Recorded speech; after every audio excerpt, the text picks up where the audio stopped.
So I guess we're here today because we had a son, our middle son Matthew, who was very much like probably your kids are today, but he's no longer with us. So Matthew used to come over to this school. He went to school at Shanley, and he'd come over here and he'd beat you guys to the pulp on the basketball court and the soccer field. That was before he started using drugs. Once he started using drugs, then he got to meet Nicole Leitner. She was his parole officer. She did a great job, but he got to the point where he just couldn't stay away from it. And, now they're talking about legalizing marijuana and medical marijuana. That was Matthew's drug of choice. So don't let anybody tell you that drugs aren't dangerous, because the long-term use of that marijuana gave him a psychosis, so he couldn't tell reality from non-reality. And I'm speaking mostly to the young people in this audience.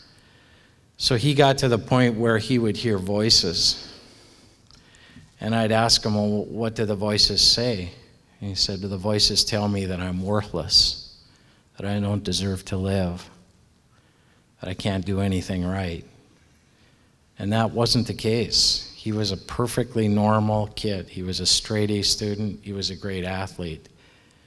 But he made the wrong choice. So whenever we speak to people, I always like to speak to the young people. So you got to be ready. And what does that mean?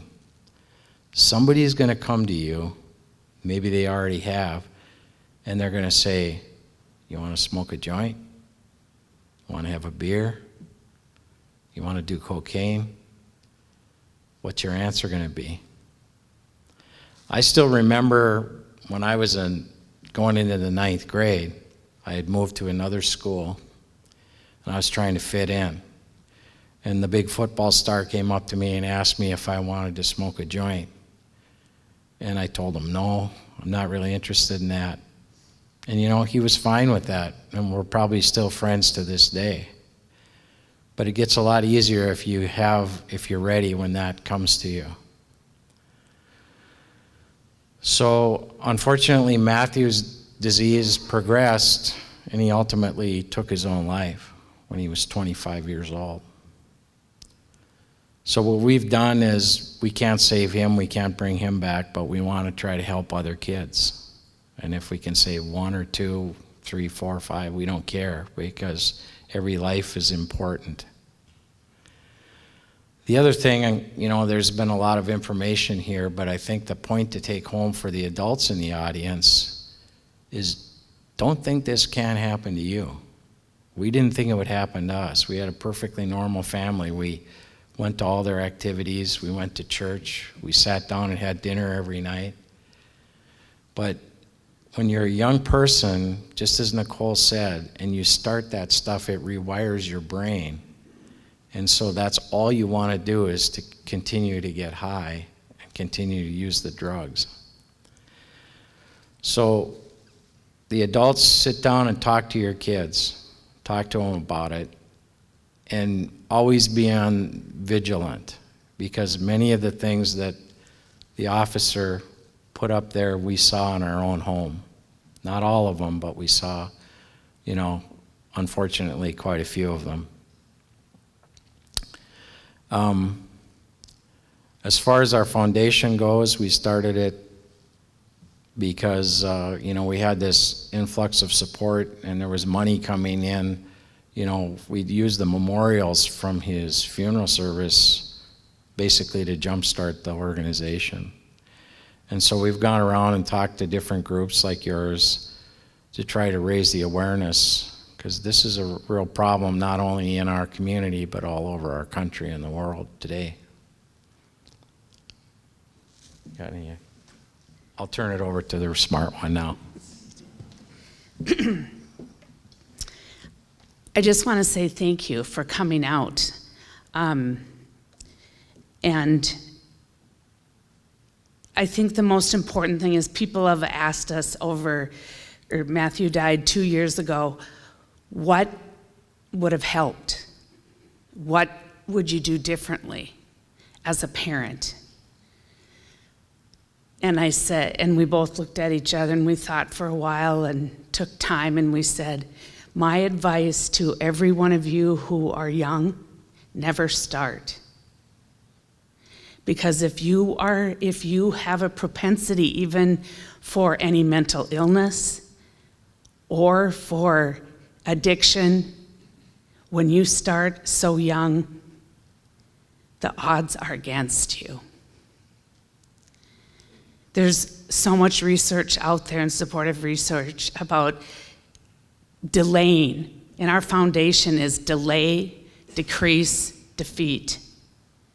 So you delay. Your message to your kids is do not start. And do not let them tell you marijuana is not addictive. Do not think that smoking the jewels now is nothing. The message is sit down with someone you love and talk to them. Because the longer you can delay it, it's exactly what Nicole Leitner said. That is the best talk I've heard. It's in very good terms about what is going on in the adolescent brain. They're not ready. We need to insulate them from that. We need to ask the questions. We need to know where they're going. We need to watch our own selves and what we're modeling. I can tell you that Matthew got alcohol from probably our alcohol or a cabinet we have at the lake that neither one of us even drank. We had it there, someone would bring it, Mike's family would bring it, and it sat there. Then go in and look, and most of it's water. You know, this is happening right under your eyes, and you don't know it. You have to be vigilant. I had surgery for my back, and I took one pain pill, and it wasn't for me. And months later, I looked at the bottle. It's all gone but one. And you all know how many pain pills you can get. If you don't need them, don't have them in your house. Matthew was a very good boy, just like your children. He didn't set out to be an addict. And he certainly didn't expect to be dead at 25.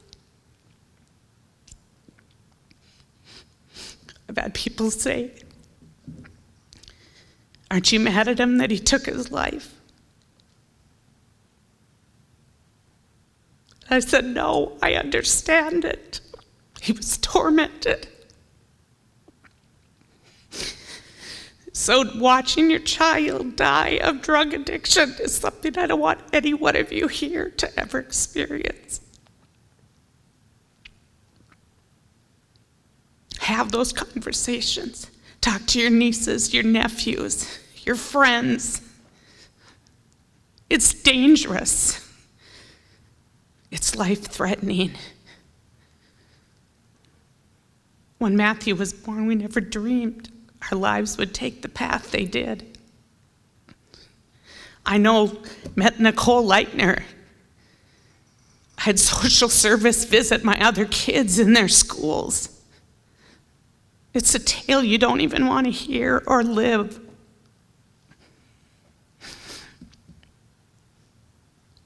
But we as parents, this isn't a time to be your child's friend. It's a time to sit down and say, this can kill you.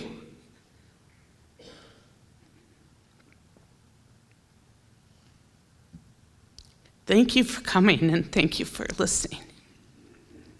It takes a lot of courage for both kids and parents to stand united against this fight.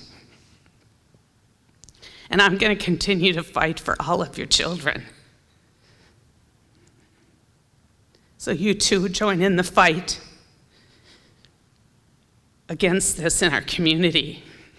We should pack these places. We've had the same response at our school. 20 people show up. This is one of the biggest problems that face our kids today. Thanks. I'm proud of all of you for coming out.